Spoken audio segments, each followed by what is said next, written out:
Siamo un bel colpo d'occhio, la comunità professionale non manca mai di essere presente quando è il caso di trovarci per la formazione e per imparare cose nuove. Questo è qualcosa che negli anni mi ha dato una grandissima soddisfazione e sono sicuro che questa attitudine, questo atteggiamento continuerà negli anni a venire, perché è veramente un tratto nostro quello di essere voraci di formazione che riflette il fatto che sentiamo veramente dentro il dovere, la necessità etica, morale e deontologica di riuscire a fare la nostra professione nel modo migliore possibile. E non si smette mai di imparare. La parte istituzionale, i saluti, devono dare soltanto un minimo di quadro a tutto quello che verrà detto, anche perché ci sono persone ben più esperte di me sul tema. Noi siamo a tutti gli effetti una professione della salute, ormai non è più una novità, è una novità del 2018, ma nel 2019 è sempre attuale.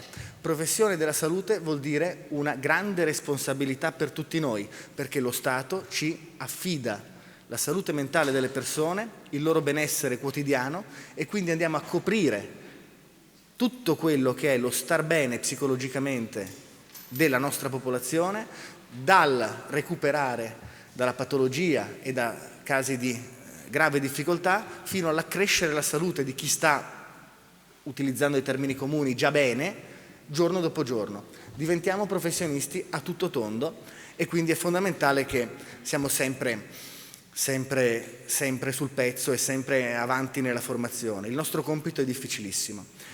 Io non posso fare altro che ringraziare l'Istituto Superiore di Sanità che ha collaborato con noi in questi anni e anche per questo convegno, le professoresse Milgrom e Bolbi, nostre ospiti, la Regione del Veneto che anche lei è sensibile a questi temi e devo dire che quest'anno per la prima volta abbiamo avuto un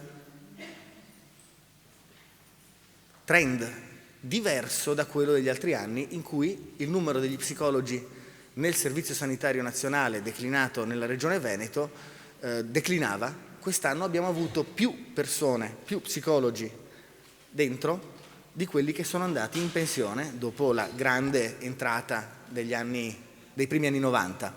Certo, i numeri sono ancora insufficienti. Ricordiamo che la psicologia, oltre che essere diventata una professione sanitaria, è diventato un LEA, quindi un livello essenziale di assistenza. Prima c'era scritto solo psicoterapia e, per chi non lo sapesse, la psicoterapia la possono fare anche i medici, laddove si specializzino in psicoterapia.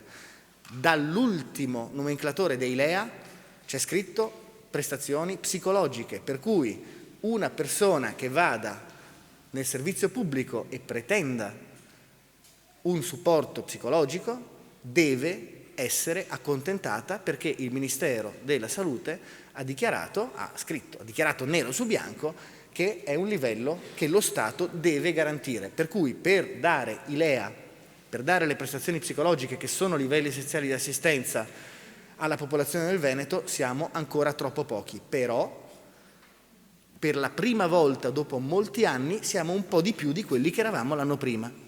E io non credo che questo sia quello che in termini economico-finanziari viene chiamato in maniera un po' truce il rimbalzo del gatto morto. Sapete, in economia quando c'è un grosso crollo, poi comunque c'è sempre un ritorno su. Però se poi non ci sono i fondamentali si ritorna giù, quello chiamasi rimbalzo del gatto morto. Se invece c'è forza, poi si ritorna su. Io credo che sia questa seconda cosa. E per la prima volta in Italia, c'è stato un bando dell'ASL padovana per 2 psicologi di base pagati dallo Stato, pagati con soldi pubblici. Ora, noi siamo stati pionieri nella sperimentazione.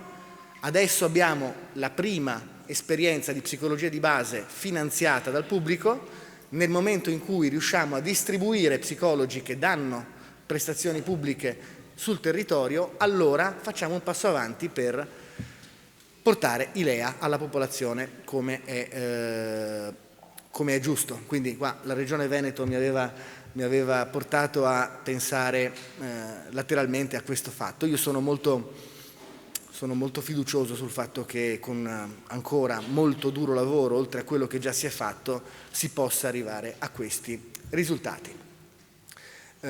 Ovviamente ringrazio tutti gli altri relatori, gli organizzatori, in particolare la nostra Gina Barbano, i nostri piccoli fan che